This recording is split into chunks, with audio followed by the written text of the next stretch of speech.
continue segurando ou que eu saia da tela aqui do vídeo para ampliar o espaço das escritas? Eu posso desligar minha câmera, daí fica a senhora falando. Só Ah, vou. sim, mas aí eu também desligo a minha, né, para ampliar a tela, não sei. Pode ser, tu que sabe. Tá, Pode ser. Mas geralmente nos encontros a gente fica com a câmera ligada e apresentando ao mesmo tempo. tá, Aí tá fica bem. assim mesmo. É, Então, a indicação que eu dou até, inclusive, naquele ícone na barra abaixo ali à direita, se as escritas estiverem muito pequenas, vocês acionem para maximizar a tela. Isso é para cada pessoa tem que fazer isso aí, tá?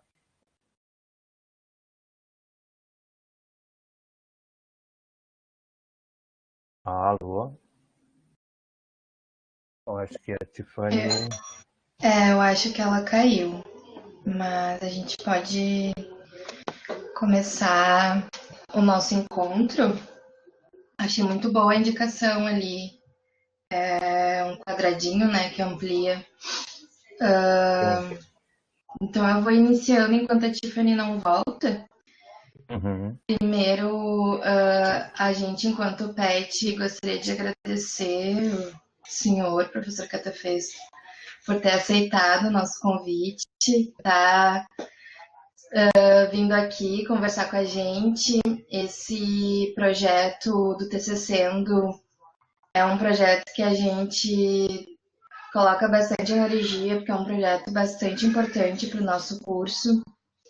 E ainda mais essa temática, então, que é a temática da etnografia, que é uma coisa super complexa. E falar mais nunca é demais, né? Eu acho, sobre isso.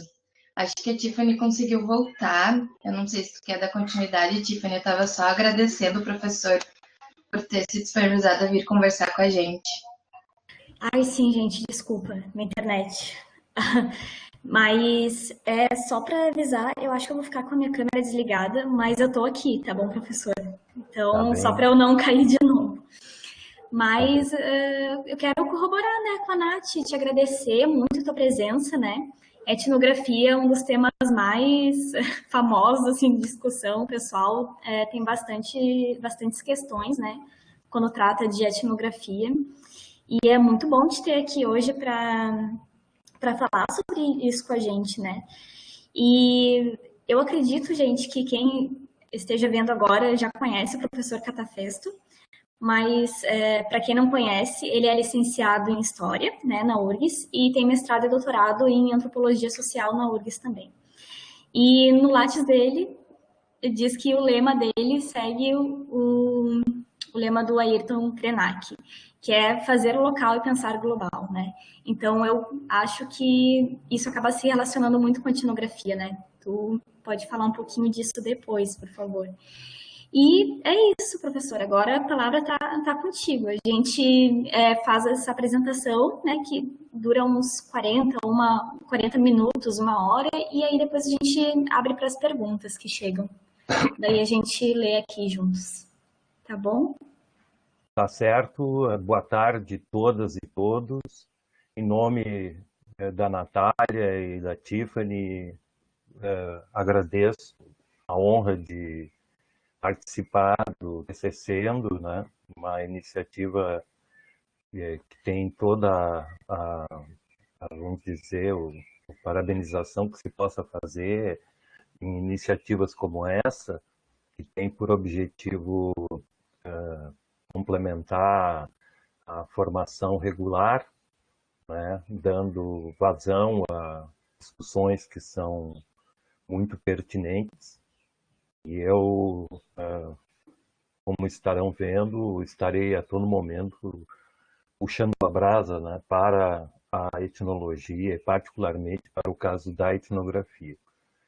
E ao longo da minha argumentação estará sendo colocada exatamente essa questão do quanto a etnografia não vem ao longo de mais de um século desafiando fundamentos, né, do iluminismo antropológico, do positivismo e tantas outras formas de redução que são características, né, da ciência como um todo e também o que se repercute nas ciências sociais e na antropologia.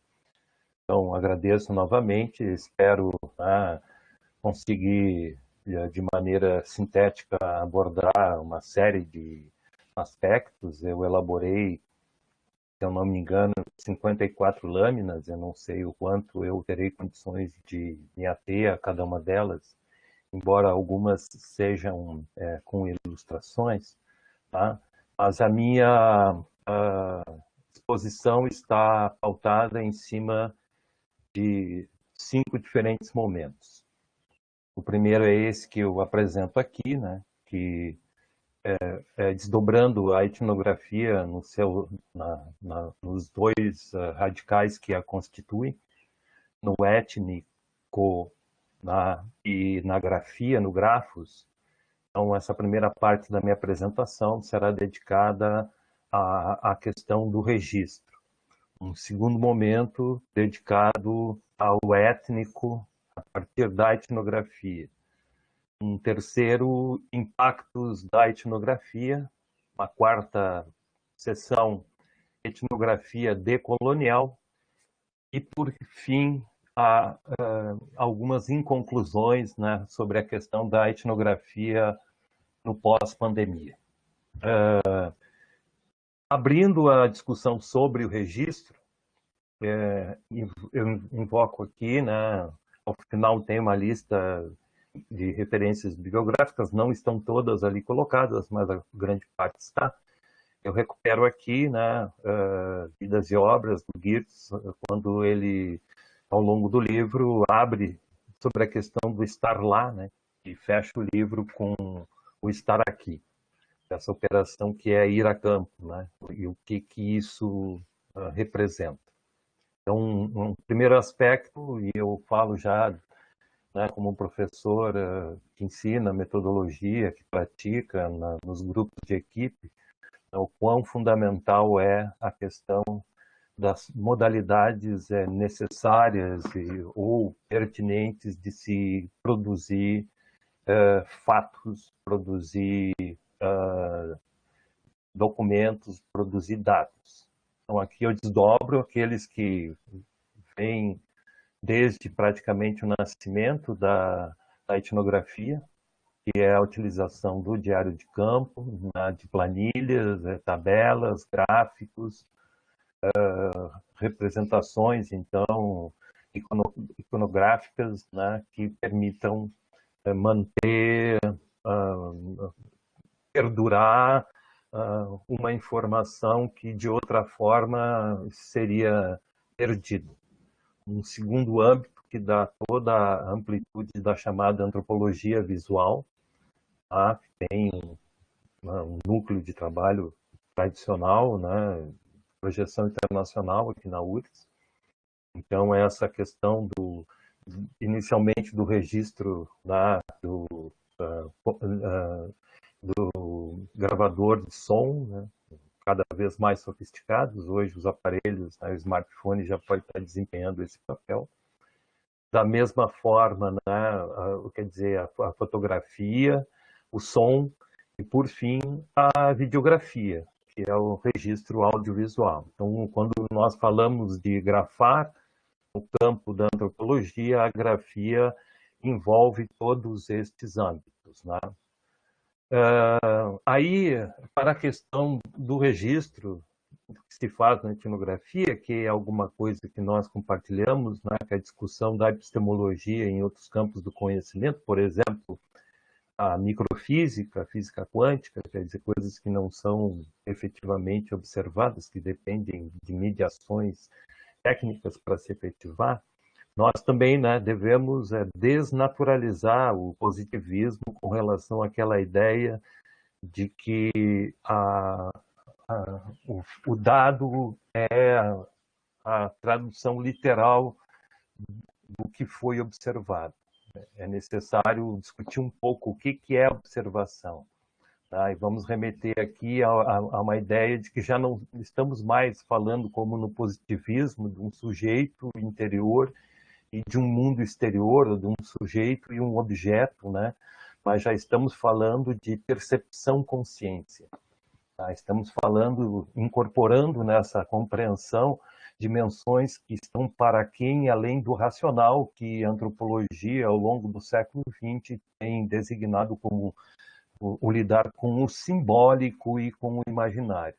Tá? Então, são dimensões que, de alguma forma, vou procurar recuperar aqui, mas a gente está lidando, então, com a ideia de que a percepção ela deve gerar uma cognição. E aí vem uma referência importante, que é o trabalho do Roberto Cardoso de Oliveira, né? O trabalho do antropólogo, quando, num dos capítulos iniciais, ele desdobra as 3 principais operações da etnografia: o olhar, o ouvir e o escrever. Tá? Então, nenhuma dessas atividades é uma atividade que resulte de uma mera mecânica execução. Ela é muito fruto de um treinamento naquilo que nós chamamos de rotinas de inscrições. Tá? Não é apenas o fato agora de eu treinar o olhar, não apenas treinar o ouvir, ao escutar, ao interlocutar com as pessoas com as quais a gente trabalha, né? E, por fim, essa habilidade que se espera, que é essa inscrição, que inclui o visual, que inclui o sonoro, né? Que inclui o uso de desenhos, além de fotografias. E aí a operação não para aí, porque a operação ela deve ser complementada por aquilo que nós chamamos o estar aqui. Mais uma vez, GIPS, né? Quando eu chego no gabinete, quando eu chego no meu laboratório, e eu ponho sobre a mesa toda a produção dos materiais que nós obtivemos. E não é apenas, né, há muitas vezes a necessidade de um processamento. Então, você vai ter que, por exemplo, não só o processamento, tem que fazer a catalogação, tá? E que esteja em o que nós chamamos aqui de catalogação, tá? Que consiga fixar aquilo que é o fluxo contínuo dos acontecimentos, aquilo que foi observado, não apenas observado, mas fixado pela inscrição. E aqui no gabinete, no retorno do campo, então, vem esse processamento, o cruzamento de dados, e tem, por fim, a produção de uma narrativa antropológica. Essa questão da construção narrativa ela será retomada mais para o final da minha exposição. Aí vem, vamos dizer, quando se fala de rotinas, né, de um disciplinamento do olhar, de um disciplinamento do escutar, né, do treinamento da observação, se vê que o que está em jogo como produto não é aquilo, vamos dizer, eu retomo aqui algumas colocações de Tristes Trópicos, do Lévi-Strauss, pelo menos para a realidade francesa, né, no meio do qual ele veio e como ele se coloca nos Tristes Trópicos, né, de querer dizer que ele não queria de forma nenhuma reproduzir as narrativas, né, daqueles que o antecederam no contato com os diferentes, com as alteridades, né, com os indígenas, né, o estilo das crônicas de viagens, praticadas por missionários, por naturalistas, por repórteres e mesmo por turistas, né? Por exemplo, o ex-presidente Roosevelt, depois do seu mandato, veio aqui caçar anta e conhecer índio nas selvas do Brasil, produzir um trabalho sobre isso, mas não quero desmerecer, né, como etnoarqueólogo e etnohistoriador, estas têm sido fontes fundamentais de complementação àquilo que a gente traz desde a etnografia, porque são resíduos etnográficos, né? Você tem que aprender a ler nas entrelinhas, de ver o que está indicando desde aquilo que a gente, é como uma leitura do documento desde aquilo que a gente conhece da realidade atual dos povos indígenas. É uma inversão de trajetória, não é ver como eles foram se desenvolvendo, é como aquilo que eles estão nos ensinando no campo, no diálogo, permite eu entender coisas que lá na arqueologia ou lá um missionário do século XVII deixou registrado. Inclusive para demonstração que o impacto que a civilização trouxe sobre esses povos não foi um impacto dizimador, não levou à extinção, pelo contrário, eles processaram muito bem toda essa questão. Desculpe. Um outro aspecto que eu quero trazer, e é uma fonte de leitura obrigatória, que é o trabalho do sociólogo, do Pierre Bourdieu e outros colegas, né, com relação ao uso de alguns conceitos que são chaves, né, quando a gente pensa em treinar o olhar, treinar o escutar, treinar a observação. É a necessidade de conseguirmos neutralizar aquilo que Bourdieu chamou de sociologia espontânea. Sociologia espontânea é a sociologia do preconceito, é aquilo que a gente traz da infância, os preconceitos de grupo, de bairro, né, de classe social. Então, nós vemos com modelos de compreensão da realidade que são os modelos do senso comum, do status quo, né, preconceitos racistas, preconceitos, enfim, étnicos, né, preconceitos de gênero. Então, é necessário nós criarmos uma postura que se chama, né, de vigilância epistemológica. Tá? E a vigilância epistemológica, ela nos impõe a adotar uma estratégia que, num primeiro momento, parece ser pernóstica, né? Parece ser assim, mas quando a gente, às vezes, procura traduzir conceitos dos grupos com os quais a gente está trabalhando, às vezes a gente faz o recurso da filosofia ou da teoria em outras áreas, né, do conhecimento, não porque afastar as pessoas, não, mas é para evitar usar palavras que sejam jargões do dia a dia. Então, por exemplo, eu prefiro 1000 vezes na minha tese, desde então, em vez de falar de indígenas, falar de originários. São grupos originários, são coletivos originários. Eu acho que o conceito originário é um conceito que não está sendo veiculado. Desculpe, né? Aqui eu tenho companhias. Tá? Então, é importante que a gente tenha essa postura de vigilância epistemológica para escapar do senso comum. Tá?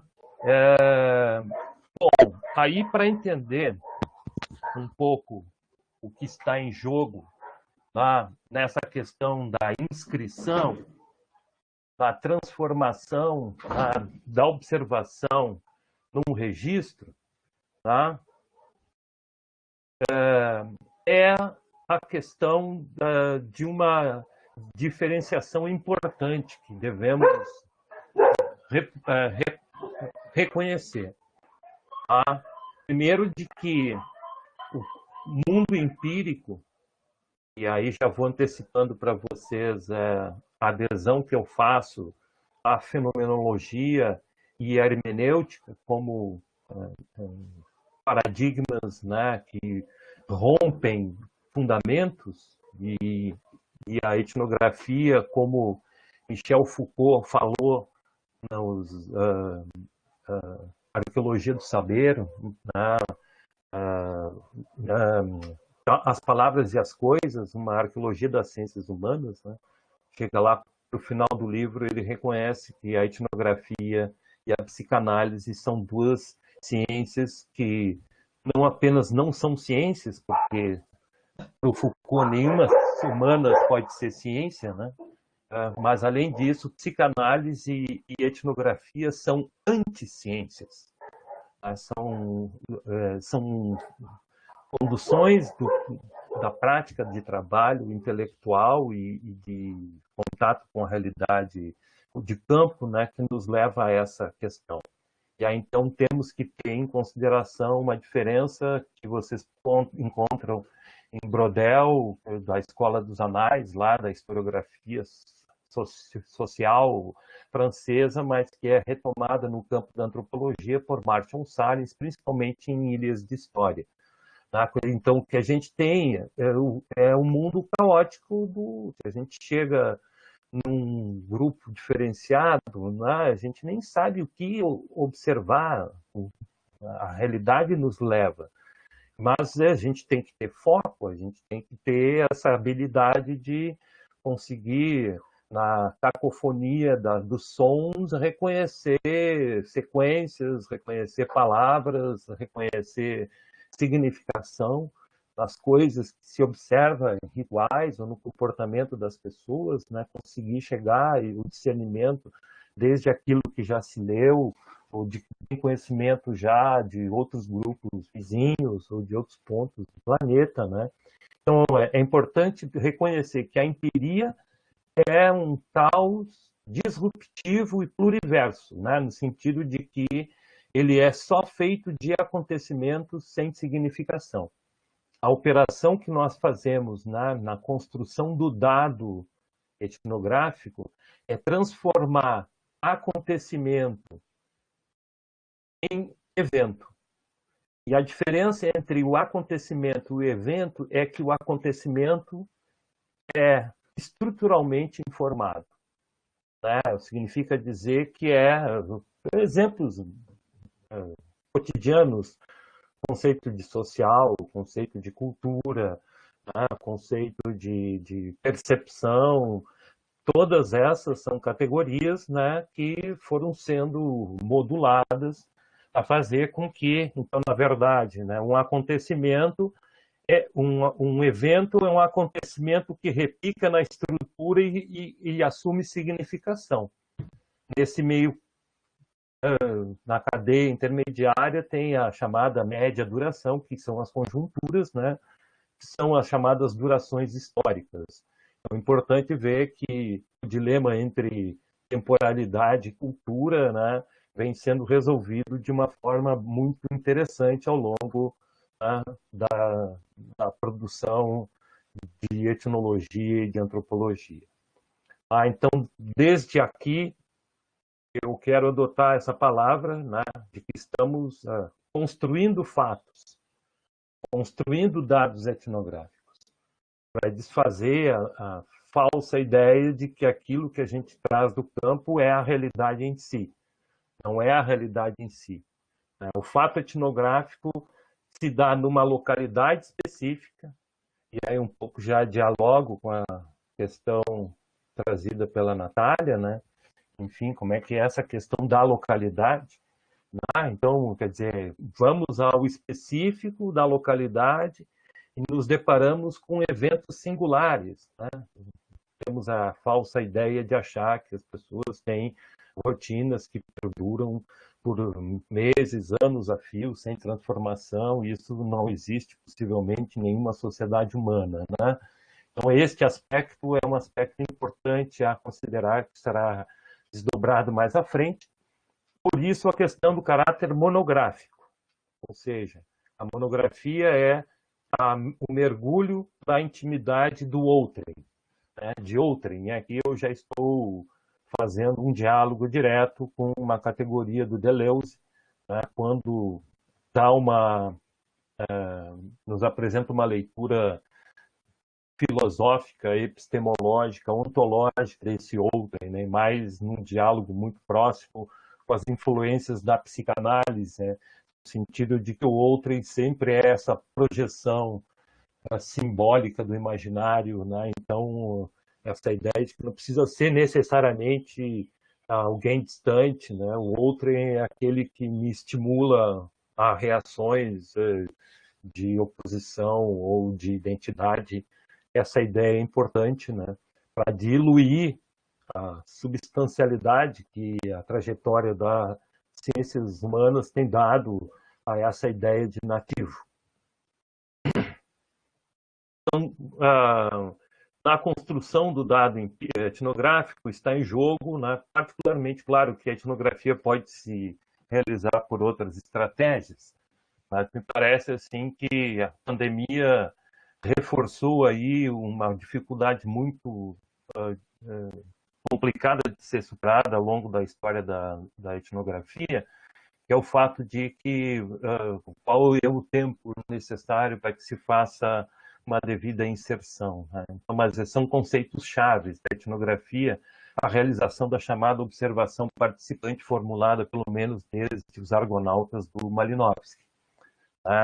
Naquele momento, ele formulou uma ideia que para nós hoje se mostra muito, vamos dizer, aparentemente reducionista, de que é virar nativo, mas, na verdade, essa estratégia de chegar ao mundo da linguagem, né, daqueles com os quais nós estamos trabalhando, e ter a capacidade de uma tradução fidedigna, né, não apenas daquele termo, mas de sua polissemia, né, que complica muito a discussão linguística, né, porque nenhum termo ele só, nenhum morfema é apenas um significado, ele é contextual, muda de compreensão, e como é que numa língua estranha a gente consegue lidar com todas essas operações, né?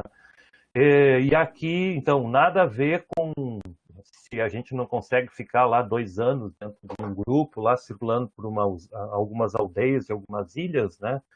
Mas que também não é admissível se pensar, reduzir a etnografia àquilo que se chama enquete. Tá? Enquete política, então pega um percentual, então em que medida o percentual de comportamento ele me permite chegar àquilo que vimos na imagem anterior com relação ao mergulho pornográfico, tá? Ao contato com a intimidade. Essa é uma questão importante que tem que ser devidamente esclarecida em todas as etapas da construção de uma etnografia. E aqui, né, eu coloco também um outro aspecto que está neutralizado agora na pandemia, e não sei muito bem como isso vai acontecer, sendo objetivamente, né? Você sofre fisiologicamente, corporalmente nessa inserção, na prática da observação participante. E daqui a pouco você está na comensalidade, né? Você está compartilhando condições que não são aquelas que temos de higiene nas cidades. Ou, enfim, o comportamento das pessoas tem certos regramentos que nos produzem nojo, por exemplo. Então, inevitavelmente, vai acontecer diarreias, infecções, e não são raras, né, as doenças crônicas e até a morte gerada por uma inserção etnográfica. Tá? Vou pegar o exemplo do nosso colega aqui, falecido, Jorge Pozzobon, que esteve entre os Macu lá na Amazônia e possivelmente agravou sua saúde pelo tratamento recorrente para combater as sucessivas malárias que ele teve no ambiente amazônico. Então, isso que eu chamo, né, de inserção, isso que eu chamo de incorporação. E nesse ponto eu quero fazer um paralelo com tudo aquilo que os estudiosos de pajés e xamãs sempre dizem, né, do quanto é necessário a pessoa chegar perto da experiência de morte para retornar de lá revigorada, para voltar de lá com poderes de compreensão que não tinha antes, naquilo que eu tenho chamado de choque cultural, nada mais é do que um abalo dos filtros perceptivos. Essa ideia de que o condicionamento social não é apenas um condicionamento mental, intelectual. Tá? Veremos mais à frente que um dos grandes ensinamentos do Boas é o olho que vê, o olho da tradição. Então, a tradição nos condiciona a ver as cores segundo as palavras que designam cores na nossa língua, etc. Né? E isso só pode ser abalado, aqui volto à ideia de abalar fundamentos. Tá? Abalar uma das formas de produzir o choque cultural, uma das formas de neutralizar a sociologia espontânea é fazê-la entrar em choque, exatamente produzindo uma alteração na compreensão da realidade humana. Nesse ponto, volto, eu falei já de Foucault, enaltecendo a etnografia, vou falar de Merleau-Ponty, os signos, quando eu lhe disse que a etnografia é uma ciência fundamental, porque quem se permite ensinar por uma outra sociedade volta desta experiência com uma nova ferramenta de pensamento. E realmente essa é a minha compreensão. Muitos antropólogos falam que a etnografia é uma transformação pessoal. E eu acho que essa transformação advém exatamente deste mergulho da alteridade. Estamos ainda tratando da chamada construção do fato estudado na etnografia. E aqui vemos a ideia, né, de a gente considerar o fato de que estamos fazendo um estudo que é específico, que validade tem, tá? Esse estudo específico, o que tem de específico nesse grupo, então, né? Ficar contando, colecionando borboletas, né? De pegar e pegar lá um caso específico, fazer uma monografia, não. Desde essa ideia, né? De que nós vamos à realidade, tentando neutralizar a sociologia espontânea, adotando a vigilância epistemológica, de conseguir encontrar conceitos neutros, né, para designar, para reconhecer. Então, estamos viciando a observação, tá? Mas, ao mesmo tempo, essa ideia, né, que vigora, que é o que explica por que cada um de nós, cada um de vocês tem que apresentar um projeto, né? Porque, em princípio, não apresentar um projeto é chegar em campo projetando sobre a realidade preceitos que deveriam ser devidamente compreendidos antes desse mergulho na realidade. Tá? Então, resgatar aqui Bachelard, que é uma leitura que tem, né, foi fundamental para muitos autores que a gente está trabalhando, e na metodologia científica contemporânea, né, dessa ideia de que a gente tem que adotar hipóteses não para confirmá-las. Nós devemos adotar hipóteses para sua refutação. E aí o Howard Becker tem um trado sobre metodologia em ciências sociais que diz, né, que você desconfie se a sua pesquisa, no final, veio apenas para corroborar as hipóteses prévias. Porque se veio para corroborar, para conhecer uma coisa que já era conhecida, desperdeu o tempo e o trabalho perde a sua, vamos dizer, importância. Por isso, né, quando a gente adota hipóteses, nós estamos estudando nas aldeias. Na verdade, uma má comparação, mas, né, seria o correspondente ao nosso laboratório, o nosso tubo de ensaio. É o lugar onde a gente vai colocar à prova as hipóteses de todos os nossos patriarcas e matriarcas, né? Representação social, simbolismo, efervescência religiosa, enfim, tantos e outros conceitos com os quais vocês têm convivido ao longo da trajetória acadêmica, antes ou, enfim, ao longo das vidas, das nossas vidas, né? Já em contraponto, tá? A gente vê que a questão da hermenêutica recupera aquilo que eu já havia colocado em alguns momentos anteriores, que é o fato de que hoje já não é admissível aquela verdade positivista de que no contato com a realidade você descreve o que observa e a elaboração mental, análise, interpretação só vai acontecer depois que você pegar o dado bruto e processá-lo. Na verdade, não há descrição que não seja já uma interpretação. Mesmo que essa interpretação seja exclusivamente matemática, exclusivamente numérica. Tem o porquê ser matemática, sempre porquê ser numérica, né? Se a gente pensar desde o ponto das políticas de poder, da necessidade de ter formas de lidar com a vontade da maioria, enfim, né? Regras da economia, né? Contas bancárias, né? Então aí tem essa objetividade, tá? Mas isso já é uma tendência subjetiva, ou uma tendência intersubjetiva. Um outro complicador, né, trazido pelo Geertz, né, é o fato de que nunca estamos lidando com a interpretação, com a informação em primeira mão. É sempre a forma, a performance, a maneira específica como aquele interlocutor nativo me deu a informação. Então, ele está nos apresentando o fato de que nós estaremos lidando com interpretação na segunda, terceira ou quarta amplitude, de quarta dimensão. Tá? E nem por isso nos leva a um niilismo. Tá? Leva a dirigir o olhar e fazer a nossa observação tendo por referência essas dimensões.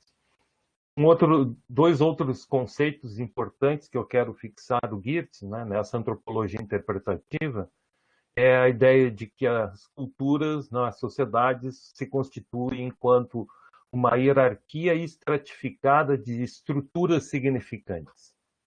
Então, não são estruturas significadas, né? São estruturas de significação, são coletividades de entendimento, intersubjetividades compartilhadas, que convivem com outras intersubjetividades compartilhadas. Algumas delas têm a ingerência de interferir ou explorar outras intersubjetividades. Tem algumas que são mais hegemônicas, outras que são divergentes, né? Mas todas elas convivem. E o exemplo que ele traz lá do Oriente Médio, né? Do Paquistão, se eu não me engano, né? O exemplo lá do comercializador de carneiros, mas era da tribo, da região, e a colonização francesa e a colonização inglesa juntas, e cada uma dava uma interpretação diferente para os mesmos fatos. Tá? Então, tudo isso, né, nos leva a essa ideia de que a inscrição ela tem que ter como resultado uma descrição densa. Né? Não apenas o exemplo claro que o Geertz traz, né, nesse texto, do fato de 3 garotos piscam, né?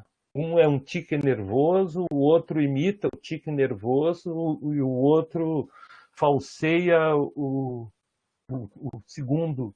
Então, quer dizer, se for só uma máquina fotográfica que registra o piscar de olho, né? Se não tiver o contexto no qual as piscadelas acontecem, perdemos a informação. Perdemos a significação que está em jogo ali para aquele grupo de pessoas. Mantendo ainda a questão do fato, tá? Eu acho que eu vou ter que me acelerar aqui, porque tá, 50, enfim, é que essa parte inicial ela é bem conceitual, né? Que eu queria fixar aqui, além da questão da interpretação e da hermenêutica, a contribuição que nos traz a fenomenologia. Tá? Merleau-Ponty, que eu referenciei antes, né? Que é essa ideia de que a fenomenologia nos mostra que nós percebemos a partir de antecipações mentais. É como se tivesse a rotina de querer encontrar no mundo aquilo que a ordem que o grupo me permitiu construir do que seja o mundo. Tá? Então, quer dizer, é sempre antecipações. Né? Quando significa dizer que o ruído chega no meu ouvido, mas antes dele chegar no meu ouvido, eu já tinha escutado tantas outras vezes que não preciso nem perguntar o que seja, né? A não ser que, de repente, a coisa se dê o estralo de um galho numa noite que a gente esteja numa savana africana, isolado. Quer dizer, o que passa na cabeça? 1000 hipóteses, né? E tudo isso, né, como antecipações que a gente apreende, que é o fruto também do aprendizado no contato com a realidade de cada lugar. Tá? E aí voltamos a uma verdade, por isso a ruptura dos fundamentos da etnografia e aqui eu remeto a um dizer do Edmund Husserl, que é um dos grandes formuladores da epistemologia mais contemporânea, né? Que ele dizia que o exercício da fenomenologia é fazer as coisas retornarem sobre elas mesmas. Tá? E aí eu coloco essa questão como uma provocação, porque a metodologia das ciências sociais no Brasil, na URGS, não é diferente. Tá? Não é aceita uma proposição de alguém que apresente ao orientador a formulação de querer utilizar o método fenomenológico. E o método fenomenológico se pergunta: será que o treinamento científico, será que as categorias conceituais fora do senso comum, elas têm a capacidade de neutralizar a sociologia espontânea? Ou será que a gente, além da sociologia espontânea, ainda está agregando outros filtros que vão me dificultar ter o contato mais imediato com a realidade? Tá? Então, um método fenomenológico seria um método que se propõe a desconstruir o projeto a cada ida a campo. Tá? E que se propõe a fazer um registro intuitivo do fluxo dos acontecimentos. Tá? Fazer aquela descrição densa, sem... Mas esse é um exercício ainda muito revolucionário para que seja adotado na academia brasileira. Bom, até aqui eu tratei só da primeira parte. Né? A segunda parte trata do étnico, e como o étnico se coloca desde a etnografia. Né? E aqui, informações que vocês já conhecem, e por isso eu pretendo ser um pouco mais rápido. A primeira forma, muito proliferada depois do Renascimento, mas principalmente depois da chegada dos europeus no Novo Mundo, né? Essa ideia de um homem, de uma humanidade natural e exótica. Tá? Aquela ideia que estará sendo reiterada, né? São noções aparentemente anacrônicas, mas eu retomo elas aqui porque elas ressurgem de maneira inusitada no senso comum. Tá? Essa ideia do homem natural, do exótico, movido por crenças brutais, ingênuas e infantis. Agora, quando a gente fala da infância, né, eu quero dizer que, mais ou menos nessa época em que selvagens são associados a crianças, devemos reconhecer que é exatamente o momento que está surgindo a categoria infância na construção da modernidade. Então, nem as próprias crianças correspondem ao protótipo de naturalidade que estes iluministas, né, passaram a adotar.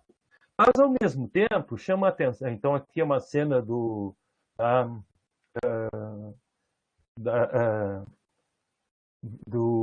Hans Staden, entre os Tupinambá, presenciado que ele teria rituais de canibalismo, né, antropofagia.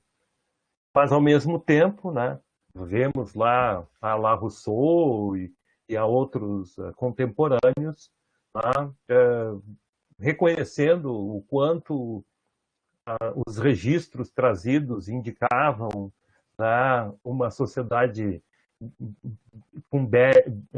bélica, no sentido de se mover por, eu digo, festejos guerreiros, né? Porque que objetividade pode ter por trás de pessoas que, ao invés de estar criando músculos, saem antes fazer pinturas corporais e se encherem de plumas, né? Quer dizer, demonstra, né, no final de uma batalha Tupinambá, a quantidade de pessoas que morria era muito pouca, quase nenhum ferido, era muito mais um teatro de guerra, tá? Mas, ao mesmo tempo, chamou a atenção e dá origem ao bom selvagem, provavelmente, sociedades igualitárias, né? Sociedades onde não se reconheceu uma hierarquia, não foi encontrado a relação mando-obediência, não existência de acúmulo em detrimento da miséria dos demais. tá?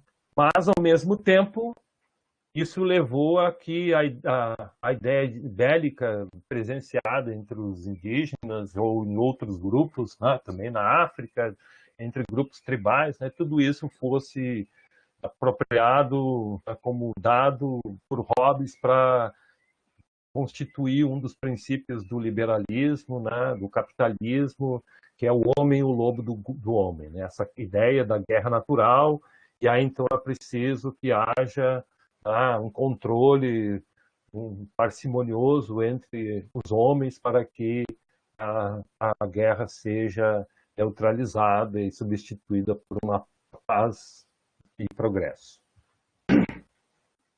Então, a ideia do bom selvagem, a suposição de um homem natural, a gente sabe que o quanto a antropologia contemporânea tem desconstruído a ideia de uma natureza, né?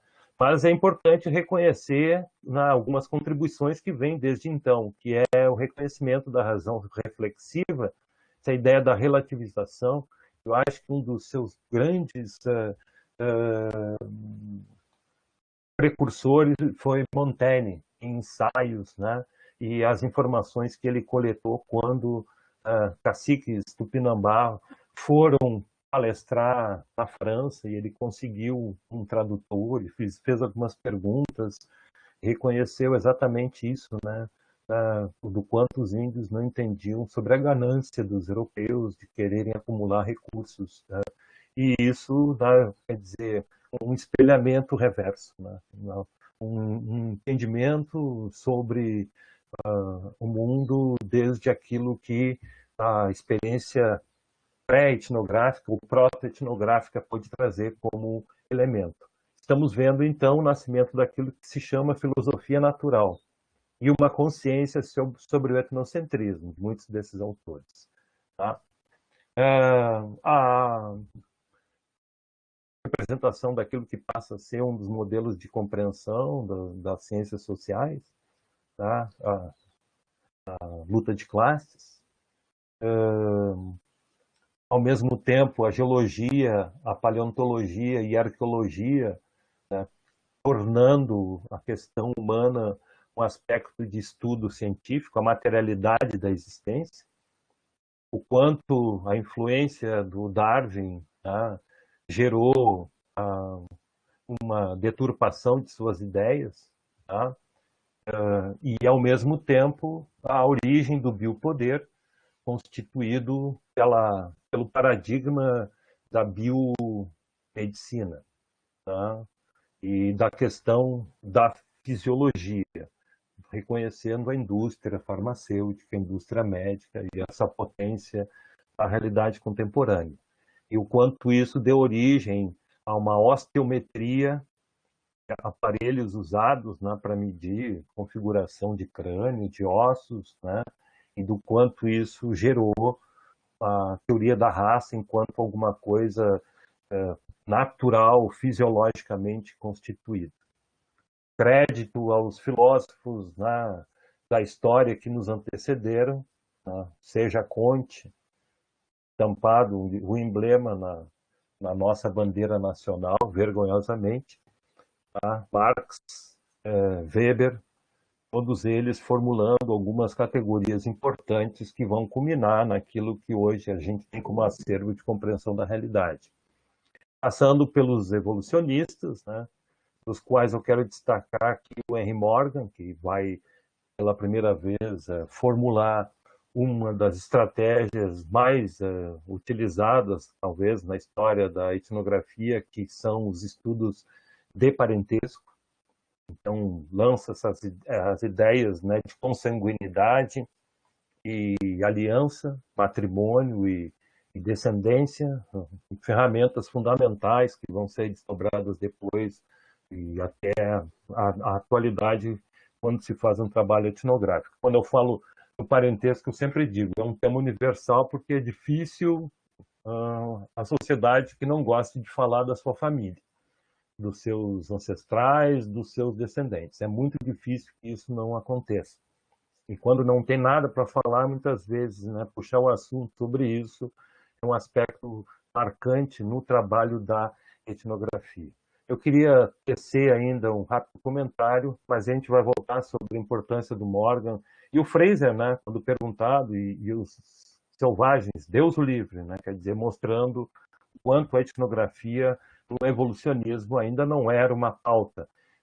E é uma, vamos dizer, e é uma exceção importante, Morgan, né? Porque Morgan esteve fazendo trabalhos de campo quando ainda não havia a metodologia. Tá? Ele esteve entre os iroqueses, né? Inclusive o seu trabalho serviu para reconhecer, tá, o quão era equilibrada o sistema de conselhos, né, na gestão dos clãs e das tribos por ele estudados nos Estados Unidos. Há quem diga, né, Tablet, que é a tese Marx selvagem, coloca como sendo aquilo que gerou o que os políticos brasileiros, James Franklin, reconheceram como sendo os Estados Unidos. O formato dos Estados Unidos é uma cópia do sistema de gestão entre as 8 tribos iroqueses. Tá? O modelo sumário da selvageria, barbárie e civilização, né? O quanto o etnocentrismo evolucionista está pautado nessa ideia de um progresso unilinear, né? Onde o Ocidente estampa como o exemplo máximo, tá? O aparecimento dessa ideia de uma mentalidade primitiva, de uma infância da humanidade, ou então enquanto sobrevivência do passado. Tá? Então, os diferentes eram taxados selvagens bárbaros e eles eram entendidos como fósseis de uma etapa da qual os europeus já tinham passado há milhares de anos atrás. Então, seria uma domesticação da diferença, projetando-a para o passado. O ramo de ouro, as 3 etapas, selvageria, barbárie e civilização, a capital contribuição nesse contexto do trabalho do Boas, né, que inaugurou o uso da etnografia, tá, entre principalmente os grupos do norte lá da América do Norte, os Inuit, os Esquimós, né, e que foi fazer um estudo vindo da geografia para o campo da física para a geografia, da geografia inventando a antropologia, né, para fazer o estudo das categorias das cores das águas e dos gelos, né, entre esses povos, e constatou, tá, que eles têm categorias de matizes de branco e cinza que um olho ocidental não treinado não tem a capacidade de ver. Então, essa compreensão do quanto o olhar e quanto escutar, o quanto perceber é fruto de um aprendizado coletivo. A importância do trabalho da observação participante, embora esse limite da inviabilidade se transformar no nativo, né? Assim, buscar a sua visão, e o problema do reducionismo que se transformou funcionalismo. A contribuição da escola francesa, não só pelo fato social, mas também pelo fato social total, esse diálogo que se cria desde então entre a linguística, a sociologia e a psicologia. Nesse contexto, Marcel Mauss, né, sobrinho de Durkheim, vai acabar configurando o enquadramento daquilo que hoje passa a ser chamada de etnologia francesa. Né? Todas as categorias em torno de representação e do quanto isso na linguística remete à duplicidade, tá, entre o significante e o significado. Por fim, não vou me ater, mas fica como registro aí na aula gravada, o que nos interessa entender agora é esse 4º quadrante, já que o paradigma estrutural funcionalista, o paradigma culturalista e o paradigma estruturalista nos remetem ainda a reiteradas formas de método positivo. E agora o paradigma hermenêutico e fenomenológico nos introduzem 3 conceitos disruptivos, três conceitos que bagunçam a casa, né? É o conceito de historicidade, não é o conceito de história, porque se for conceito de história, os culturalistas são um particularismo histórico, né? Relativismo cultural, então eles já equacionavam a história, mas a história dentro do grupo, do superorgânico, né? Dessa ideia de que a cultura é aquela que nos move enquanto marionetes. Né? O conceito de historicidade é o conceito da existência de uma participação, de uma agência, se quiserem, ou de um protagonismo, de uma resistência, de uma capacidade de escolha, não apenas do intelectual, mas de qualquer interação humana. Nas interações, o sentido já não é mais sujeito-objeto, mas sim intersubjetividades. E agora já não é a ideia do indivíduo, mas é a ideia de pessoa. Eu estou concentrando as informações, desculpem, né? Mas eu já quase estamos em 1 hora e recém estou chegando no terceiro aspecto dos impactos da etnografia. Mas elas estão escritas aí, né? Só retomarmos, estamos falando então dessa trajetória, o quanto, se de um lado há a acusação de que a antropologia foi serva ou é serva do colonialismo, né?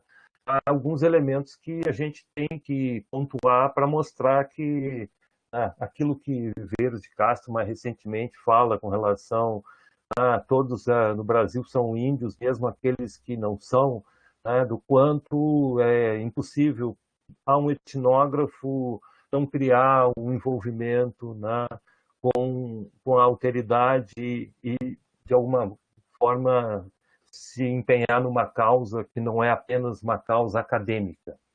Então, eu listo aqui apenas algumas referências, que geraram algumas repercussões que vale a pena rapidamente recuperar. A primeira é Morgan.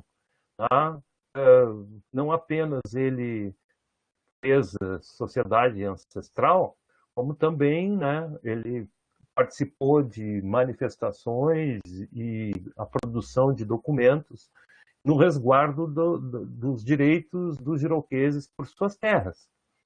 Então, e por alguns outros grupos indígenas lá da América do Norte. Então, é uma parte da história que não se conta, nem se lê Morgan, porque é considerado evolucionista, mas quando a gente vai atrás dos bastidores, e eu sempre, quando retomo esse assunto, digo, imagine que surpreendente foi, na época, alguém chegar e dizer que os iroqueses tinham uma organização similar à organização grega, da gens grega, do clã grego.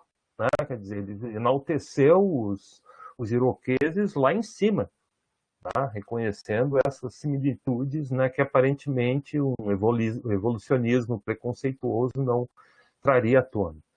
Por que da grande repercussão da obra do Malinowski? Que é o primeiro pesquisador que, estando nos selvagens, reconhece sociedades onde tem algumas coisas que são, na época, curiosidades. Como é que é uma sociedade onde não haja tabu da virgindade, onde as relações sexuais entre os jovens seja livre? Malinowski trouxe isso para um mundo completamente quadrado, repressor. Então, todo mundo foi ler isso. Da mesma maneira como se faz a organização de uma sociedade matrifocalizada.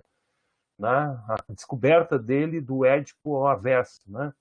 O trobriandês não quer que seu pai morra. Se seu pai morrer, as coisas do seu pai já não são mais acessíveis e serão doadas ao seu primo por parte de mãe. Mas, ao mesmo tempo, quando o tio morre, o irmão da mãe, ele vai herdar as coisas que eram do tio. Então, isso inverte, não é o Édipo que quer que o pai morra, não. É o antiédipo que quer que o tio morra. Então, são aspectos que eu considero abalos aos fundamentos que a etnografia vem fazendo ao longo da sua existência. Ou então o Ivan Pritchard, né? Trabalhos tão clássicos, assim, tão bem amarrados, objetivos, e, no entanto, Segunda Guerra, ele vai lá nas tropas britânicas e luta ao lado dos Azande, os Zande com os quais ele tinha trabalhado. Ou o trabalho encomendado pela Unesco, né? Publicado pelo Lévi-Strauss, Raça e História, onde é um primeiro grande tratado, depois das perseguições nazistas, tá? no argumento no sentido de que a humanidade existe porque ela é fruto dessa diversificação crescente, né? Que cada um dos ramos, né, cria um potencial, e esse potencial viabiliza que em outras situações, outros grupos possam também sobreviver, a expansão de domesticação de plantas, tecnologias, né, em onde cada grupo isso chega, assume um ar próprio, local, e de que isso não é ruim, isso como também na biodiversidade, a sociodiversidade é uma dimensão fundamental. Só citando, então, aquilo que me parece serem os principais impactos que a etnografia vem trazendo. Participando desse processo decolonial, a produção de uma antropologia reversa. Tá? Crítica ao epistemicídio gerado pelo iluminismo antropológico. Essa ideia, né, de que os outros perderam suas formas próprias, vamos dizer, suas formas legítimas de consciência coletiva. A crítica do Salens em Cultura na Prática é a chamada teoria do desalento, essa teoria de que os nativos, quando se depararam com a alta tecnologia europeia, nada mais restou para eles que se transformassem em mestiços deculturados, né? Camponeses, mera massa de trabalho, quer dizer, toda uma ideologia gerada pelo iluminismo antropológico. O exemplo que ele nos traz, claro que isso aí é um pressuposto para adotar a teoria da dependência. Coitados, eles são de um passado que já se perdeu, estão no caos da inexistência de um regramento cultural, social, então vamos lá e vamos implantar políticas, né? E vamos, quer dizer, a colonização, o imperialismo todo se fez em cima dessas duas bandeiras, né? E aí o exemplo que o Salins traz é observar que, na atualidade, os esquimós, ao invés de pararem de caçar para se transformar em camponeses, não, com a tecnologia ultramoderna, estão retomando rituais de confraternização, né, em cima da vida quase exclusivamente sobre a caça. O quanto esse iluminismo nada mais é do que uma razão provinciana da Europa. Tá? Bom, um capítulo à parte que pode produzir, que a gente vai começar a ver que houve um alargamento do universo de trabalho do etnógrafo. Ao mesmo tempo em que, aparentemente, os nativos estavam desaparecendo, começaram a surgir algumas experiências no sentido de adotar a estratégia da pesquisa etnográfica para fazer em situações modernas. Então, acho que são algumas leituras assim fundamentais para a gente conseguir entender como se inaugurou aquilo que se chama hoje antropologia urbana, né? Os trabalhos do Foot White sobre sociedade de esquina, Little Italy, a pequena Itália, formada apenas por quase descendentes de imigrantes italianos, né, na periferia de Boston, e do quanto lá o trabalho de campo permitiu reconhecer estilos de interação e de gerações que se sucedem, né, dentro de uma realidade urbana. E o Norbert Elias, os estabelecidos e os outsiders, né, sociologia das relações de poder a partir de uma pequena cidade, tá? Uma cidade, inclusive, essa é uma estratégia interessante para quem trabalha com etnografia de locais próximos, né, de grande repercussão. Eles deram um nome artificial para a cidade, Liston Parva, onde eles encontraram lá dicotomias e conflitos de identidade gerados por operários. A pequena diferença que era de que alguns operários eram mais antigos, aí surgiram novas estruturas fabris, né, que eles começaram a chegar novos trabalhadores para morar no bairro, e os novos que moravam no bairro não tem diferença de classe, estão ganhando meio igual, mas aí coloca aquela diferença, né? Tipo, o problema que está sendo criado porque aqueles chegaram de fora, porque eles são desregrados, etc. É um trabalho bem interessante, né?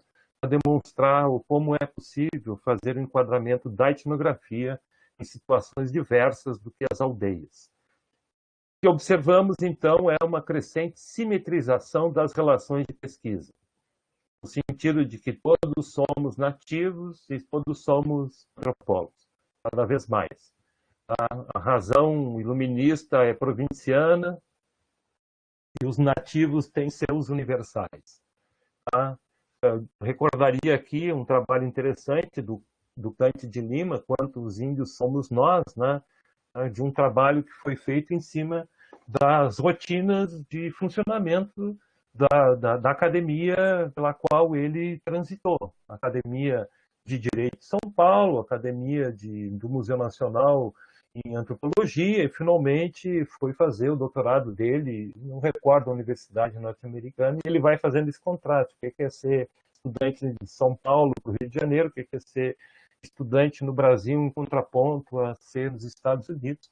Tá? E aqui é o estímulo que se faz, né? Quer dizer, não é apenas fazer a pesquisa para baixo, não só sobre marginais, não fazer pesquisa só sobre índio, não fazer só sobre pessoas, né, das classes inferiores, mas nos instigarmos cada vez mais a fazer a pesquisa para o lado, ou a pesquisa para cima. Tá? A etnografia empresarial, a etnografia governamental, a etnografia laboratorial, e aqui eu estou me referindo à caixa de Pandora lá do Latour, né? Foi fazer estudos, né, da etnografia em laboratórios. Bom, aí isso nos coloca em desafios, né? Isso nos coloca algumas questões, que são aquelas que nos levam a pensar o que é esse outrem com o qual nós estamos lidando. Né? Ele é apenas um universo de pesquisa, a quantidade de pessoas que eu vou entrevistar, a quantidade de pessoas que eu vou observar, é apenas um informante privilegiado, né? Um informante, né, eventual, é um intérprete, alguém que está me ajudando a entender aquilo que as pessoas dizem, aquilo que as pessoas fazem, é apenas um tradutor. Ela pode ser reconhecida como um interlocutor ou, inclusive, como um coautor. Por que o que o nativo diz é crença e por que o que nós dissemos é conceito? Tá? A dialogia. Tá? E, ao mesmo tempo, essa dimensão que eu fiz referência do Viver de Castro, mas é clássico, né? O fato de que, inevitavelmente, a inserção, esse mergulho no outrem, nos leva a assumir alguns compromissos intersubjetivos com a vida dos nossos, eu prefiro chamar interlocutores. Né? Então, a questão da ética de pesquisa, aquilo que Roberto Cardoso de Oliveira chamou de mal-estar da antropologia, compromissos táticos com os grupos estudados. Né? Em que medida isso impacta uma academia que, né, é que você... Estamos sendo acusados de farra antropológica, né, nas últimas anos, né, em cima dessa ideia de que nós devíamos nos manter neutros frente a aquilo que os nossos pesquisados estão articulando. Tá? Na verdade, a posição que nós adotamos aqui na URGS, o meu laboratório, é pautar-se sempre pela realização de resultados extra-acadêmicos. No semestre que vem teremos a disciplina de análise e elaboração de laudos e perícias antropológicas. Né? Agora, nesse momento, estamos envolvidos com 2 pedidos de comunidades. Uma que vocês devem ter visto no Facebook, que é o fato, né, o Leonardo, que está aqui presente, ajudou a fazer essa publicação, né, com relação à apreensão truculenta do macaco Chico, lá da aldeia do Inhacapetum, em São Miguel, né, o pedido, né, que nós demos um apoio à constituição de documentos em favor à permanência das mulheres no Centro de Referência Afro-Indígena, ali na Cidade Baixa de Porto Alegre. Então, isso não se esgota como elemento dentro de um processo jurídico, de um processo administrativo. Isso se incorpora, voltamos ao que havia colocado em imagens, slides anteriores. Isso remete, inevitavelmente, a um trabalho de uma etnografia para o lado. Tá? Eu estou vendo como é que o pessoal das secretarias estão agindo, estou compreendendo como é que são as rotinas do judiciário, né? Às vezes até acima da gente. Então, trabalhar com a causa pericial não é apenas você lidar com uma etnografia do grupo que busca um direito ou se protege de alguma desavença, né? É uma antropologia prática e isso gera o mal-estar para algumas pessoas. Tá? A alteração na definição do nosso objeto. Tá? Só para retomar coisas que nós já vimos em slides anteriores. De fóssil vivo transformado em sociedade. Lembrando que, muitas vezes, o conceito de sociedade ele é usado no singular. Ele tem validade planetária, vamos dizer assim, né? Cada vez mais hoje nos processos contemporâneos de globalização. Tá? O Litt sugeria que se usasse sempre no singular, porque o plural, as fronteiras da sociedade são meramente simbólicas. Tá? As fronteiras são construídas dentro de identificações contrastivas, de classes ou de grupos, né? De que aí estaríamos lidando com cultura. Mas tem o ranço do culturalismo de querer reconhecer cultura como, vamos dizer, o superorgânico, como se fosse assim o povo brasileiro, né? Darcy Ribeiro. O povo alemão, essa ideia assim, de que as coisas estão acima das pessoas, né? Aquilo move as pessoas, né? Cultura, nessa perspectiva, não remete à historicidade. Cultura remete a uma visão muito, vamos dizer, reducionista do que seja história. A partir de um dado momento, se fala em etnia. Com a teoria dos sistemas interétnicos, mais legitimidade se tem de falar etnicidades. E, ultimamente, né, tem sido ainda politicamente mais correto usar o conceito de coletivos. Tá? Recordando que o que os etnólogos estão constatando nas sociedades indígenas é de que, quando se fala de sociedade, ali se incluem o espírito dos mortos, se incluem os guardiões das espécies, se incluem a comunicação via pagelança, telepática, nós diríamos assim, né? Então, quer dizer, toda essa coisa de animal, de animismo, de perspectivismo, nos remeteria a usar o conceito de coletivo como um conceito mais neutro.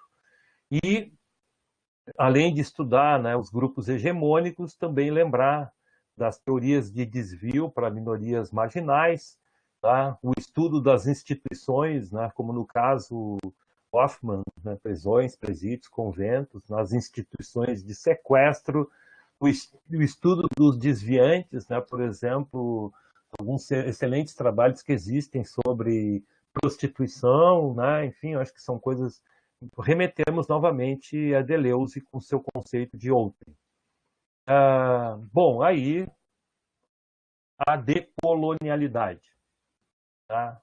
Quando os outrens tornam-se antropólogos, ou seja, quando nós temos pessoas que são egressas do mundo ex-colonial e passam a ter reconhecimento acadêmico dentro da metrópole, dentro das academias mais conceituadas na Europa, principalmente. Indiano-britânico Homi Bhabha. Então a gente vai estar trabalhando aqui com essa ideia de hibridismo, de transculturalidade, que antes se queria encontrar a legitimidade, né, de grupos autênticos, né, o que Homi Bhabha vai colocar, que a cultura não está dentro, a cultura está entre. É uma ideia muito interessante e ao mesmo tempo, né, cada vez mais, esse entre é um impregnado de transculturação, tá, pelo impacto de redes de globalização neoliberal desregulamentadas, tá, que Stuart Hall e Paul Gilroy dão continuidade nessa ideia, tá, de termos, então, um neoliberalismo desenfreado, que está gerando em todos os continentes um crescimento da desigualdade e da concentração de renda e de capital. Então, esses autores, então, saem, no caso da Índia, para estudar e se transformar acadêmico e reconhecido, renomado dentro da Inglaterra. A mesma coisa acontece com Stuart Hall, né, um jamaicano que participou dessa diáspora caribenha, que é o fato de que a partir da década de 30, toda uma evasão, em tendo sido colônia britânica, reconhecimento da cidadania, muitos, né, se lançam para a Inglaterra, viram, enfim, toda a discussão sobre raça, né, racismo estrutural e a diáspora. E, finalmente, Paul Gilroy, né, que é um negro britânico, nascido na periferia, tá, e que acaba lançando uma discussão muito interessante dentro dessa ideia de transculturalidade. A reivindicação que ele faz, primeiro, né, de que a questão do negro não é uma questão que é de África, é uma questão de triangulação ininterrupta, que até hoje perdura, entre África, Caribe e Europa, no caso, na realidade londrina, e do quanto a identidade negra se fez no convés de um barco atravessando o Atlântico. A consciência de negritude, ela tem que recuperar essa conexão global e ultrapassar. Todos esses autores estão nos falando sobre a derrocada do Estado-nação. Tá? Então, são etnografias, né? Etnografias, tá, que nos são trazidas agora do núcleo. E citaria ainda como referência duas mulheres, né? A Mahmoud, né, que é lá do Oriente Médio, não me lembro qual é a nacionalidade dela, né, que foi estudar também na Europa e produzir, e vai ter toda uma discussão sobre o quanto a teoria feminista ela tem dificuldade de compreensão no revivalismo islâmico, o fato das mulheres terem retornado ao uso do turbante, ao uso do véu, e ela foi fazer pesquisa em 4, 5 mesquitas do Egito, lá, né, do Cairo, e foi tentar entender. E ela percebeu que, primeiro, porque está se transformando a sociedade. Antes, os ensinamentos, né, de Maomé eram exclusivamente masculinos. Hoje, com a existência de alguns centros de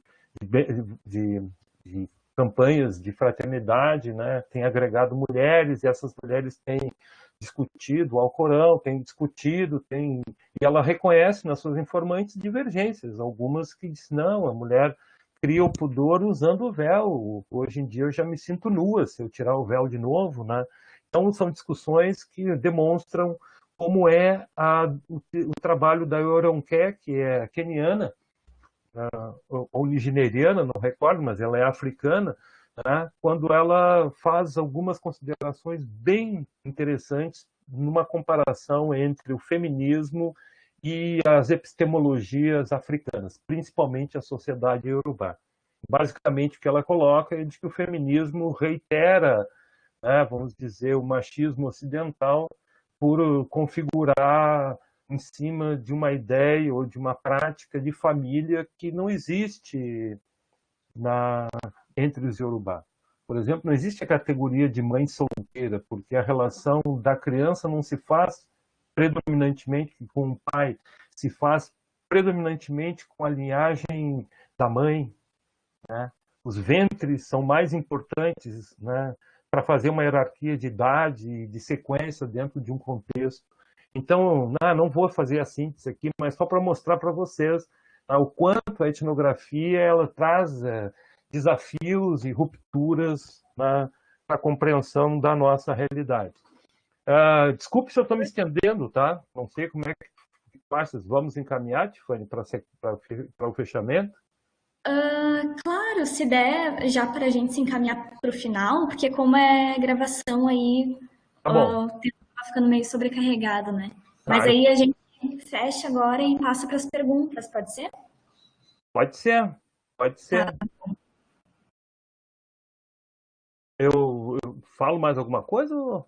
Mas, enfim, né, dizer que há sempre a cobrança de que se criam vínculos de confiança e as pessoas sempre vêm a dizer que elas se frustram, né, porque o pesquisador ou a pesquisadora fez o trabalho, foi bem recebido e desapareceu, né, então o cuidado da existência, né, desse contato, enfim. Mas eu acho importante fechar dentro dessa perspectiva do estar aqui, né? Porque o nosso trabalho é também produzir narrativas. E produzir narrativas que tenham reconhecimento na nossa comunidade acadêmica de comunicação. Tá? Mas, ao mesmo tempo, reconhecer que a etnografia é um estilo literário. Né? E aí o Clifford discute essa questão dos diferentes estilos de construção literária, né? Desde um realismo etnográfico até a textos heteroglóssicos. Né? E o exemplo que eu gostaria de trazer para o caso do Brasil é o trabalho do Schopenhauer e do Bruce Albert, tá? Seriam autorias compartilhadas. Gostaria de recordar a grande produção recente do Ailton Krenak, né? O mundo não é útil, não está à venda, e palavras para retardar o fim do mundo. Timóteo Opiguá, lá de São Paulo, primeira produção de discos, né, de canto e dança, e os laudos e o impacto que isso gera sobre a globalização. Algumas contribuições, inclusive teóricas, né, porque então a etnografia não apenas traz, como a gente falou, uso de interpretação. E o quanto essas interpretações, tá, são dentro dessa perspectiva de que não vamos lá responder nossas questões, nós vamos tentar entender quais as questões que elas e eles fazem para si. Tá? E o quanto as desrazões deles nos evidenciam as nossas desrazões. O quanto nós vivemos hoje uma nova conjuntura, tá? E aí toda essa questão da positivação das diferenças, porque começaram a aparecer vantagens, e a discussão, né, sobre a etnicidade tem se feito, que muita gente quer passar como índio, muita gente quer passar como quilombola. Eu só tenho a dizer a mesma coisa que o Viveiros de Castro. Só tem que segurar. Para quem quer se reconhecer como índio, quem quiser se reconhecer como quilombola, é mais difícil do que se reconhecer como sem teto ou sem terra, vai sofrer mais. Tá? E aí, só noticiar para vocês o fechamento, tá? A realização aí neste mês das mesas redondas em cima dos simpósios que nós vamos participar no encontro da aula que vão ser divulgados amplamente na internet. Por fim, o que fazer hoje, né? Cada vez mais vivemos numa hiperrealidade e, ao mesmo tempo, reconhecendo que os índios nos ultrapassam em muito no que se refere ao uso das mídias digitais, Facebook, WhatsApp, né? Então não passaram a usar isso, só se evidenciou como eles já estão acelerados nesse caminho, porque sempre viveram um processo de confinamento. E, enfim, fundamentos e rupturas estão já colocados, como eu tentei recuperar aqui, e repasso aí a vocês, quem está acompanhando, né, que está nessa trajetória de TCC e de fechamento do curso, pensar como lidar com os dilemas aí que nós estamos vivendo, além da pandemia. Muito obrigado. Muito obrigada, professor. Eu já pedi para o pessoal botar as perguntas no chat. A gente também está cuidando aqui no Facebook. Carolina está digitando. Eu fiquei muito impactada com a tua apresentação, achei super completa, né? E não sei, acho que dá para resumir um curso inteiro de ciências sociais o que a gente aprende de etnografia nas cadeiras, né? Mas muito obrigada mesmo pela tua apresentação, muito completa, chegando até nos dias atuais, né? De a gente, do que tu chamou de hiperrealidade, né? Nunca tinha ouvido falar nesse conceito antes, muito interessante. Não, diálogo da antropologia com a semiótica, com a psicanálise, o simulacro, né? Vivemos muito mais com a imagem do que... E quando a realidade nos surge, a gente prefere acreditar na imagem que nos foi passada do que aquilo que a realidade está nos mostrando. Aham, sim. Ó, a Carolina Porto Nunes falou aqui no chat. Sou jurista e essa introdução foi bastante elucidativa. Grata pela partilha do conhecimento. Abraço. Eu que agradeço pela atenção, Carolina. Se contribuiu um pouco aí, porque tem aquela coisa do professor, né? A preocupação de, como também de qualquer etnógrafo, né? Esse trabalho de conseguir transpor a linguagem de uma intersubjetividade para uma outra. Isso agregado ao fato de ser professor, quer dizer, usando a pedagogia no sentido de conseguir pontuar os principais esquemas e conceitos que estão aí na ordem do dia. Claro que tem alguns erros que eu posso ter, sem dúvida a gente realiza, né? Mas fico feliz se o pessoal aí consegue fazer com que isso complemente a sua formação. Sim. Agora, professor, voltando aqui nos comentários, né, e nas perguntas, mas falando de uma coisa que eu mesma pensei durante a tua apresentação, é quando tu trouxe, até comentei ali no chat, o conceito de choque cultural, né, que eu nunca tinha ouvido falar nessas implicações físicas até nos antropólogos e nas antropólogas, né. Achei muito interessante, porque nunca tinha pensado nisso, né? Porque a nossa intersubjetividade, né? Enfim, não é apenas psíquica, né? Ou emocional, enfim, ela é física também, né? E até tu mencionou o caso de um professor, né? Que acabou falecendo em decorrência de malária. Então, fiquei bem impactada, assim, por ter sabido disso.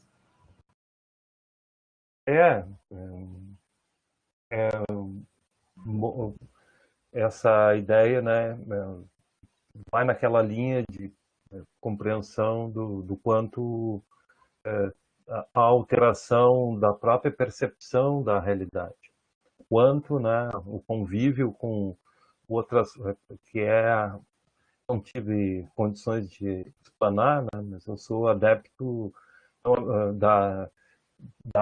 das teorias da praxis, das teorias da prática.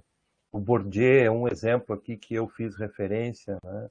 Mas elas são importantes exatamente porque nos levam à compreensão, né, dessa outro aprendizado que nós temos com a etnologia, a etnografia ameríndia, é a ideia de comensalidade. Se é para levarmos os nativos a sério, vamos dizer, então vamos romper com a colonialidade, com o epistemicídio. Vamos pensar que aquilo que ele está nos colocando não é uma crença vã, falaciosa, mas é uma compreensão da realidade, né?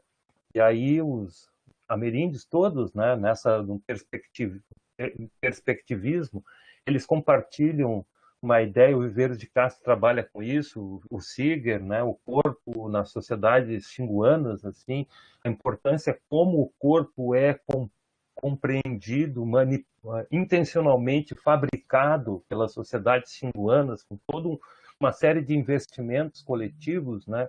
E uma das coisas que a etnografia nos relata é o conceito de comensalidade.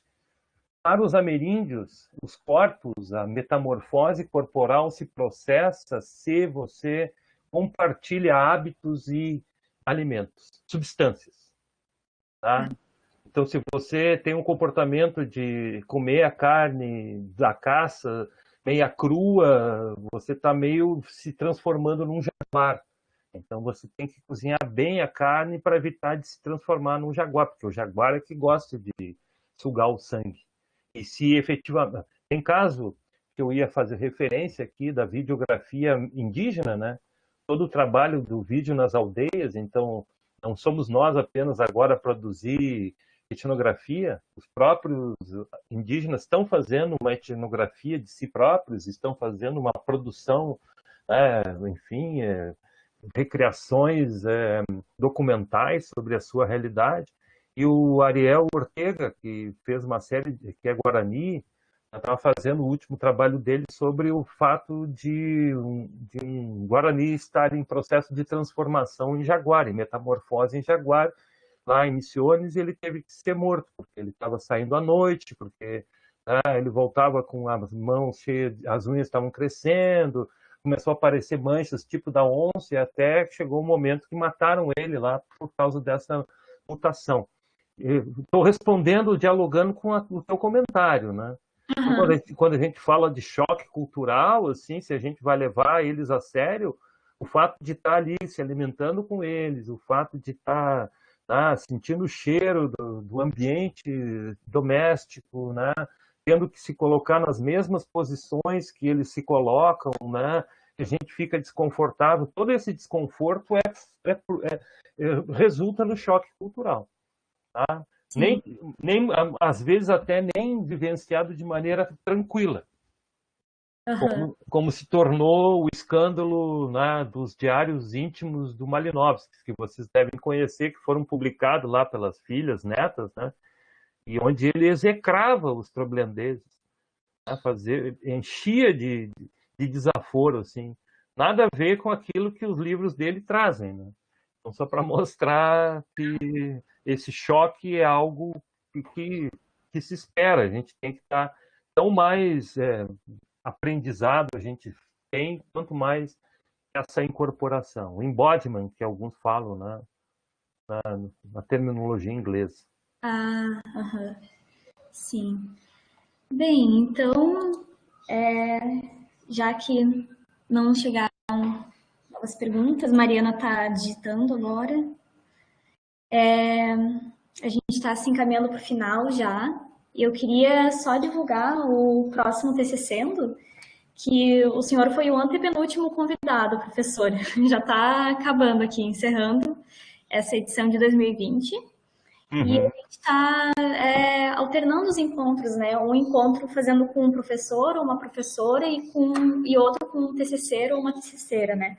Então, o próximo encontro vai ser uma conversa sobre TCC e TCL, né? Vai ser no dia 24 de novembro, né? Daqui a 15 dias. E o nome vai ser Antropologia em Contextos de Escolarização, questões sobre etnografia, políticas educacionais e a inclusão escolar de pessoas com deficiência no ensino público regular, com a Jéssica Nunes, mestranda no PPG, no programa de pós-graduação de antropologia aqui da URGS. Uhum. A Mariana falou que ótima aula, adorei, parabéns pelo projeto. Isabela digitando, obrigada pelos ensinamentos, professor. Eu que agradeço aí a paciência de terem permanecido aí. Foi Eu, ótimo. eu sei que esse espaço remoto ele é bem desgastante, né? Ah, é verdade, né? Mas foi muito boa apresentação. Eu quero agradecer novamente em nome do PET, né? Foi muito bom te ter aqui. Foi uma apresentação riquíssima, um encontro riquíssimo. E a gente teve muita adesão hoje. A participação foi bem grande, porque geralmente o pessoal agora está esperando aparecer no YouTube, né? A gravação. E, enfim, agradecer e. Nossa, nem sei. Enfim, Uhum. agradecer pela tua presença e teus ensinamentos e teu compartilhamento de conhecimentos aqui com a gente hoje. Vamos lá, podem contar comigo aí. Espero ter ajudado na, na caminhada aí pela realização da pesquisa, no fechamento da formação de vocês. Pode ter certeza que ajudou muito. Então é isso, gente. Eu vou encerrar aqui a reunião e nos vemos por aí. à distância. Parabéns para vocês aí pela atividade. Obrigada, professor. Obrigada de novo. Vou ficar aqui mais um pouco para encerrar a reunião. Tchau, tchau, gente. Até daqui a 15 dias.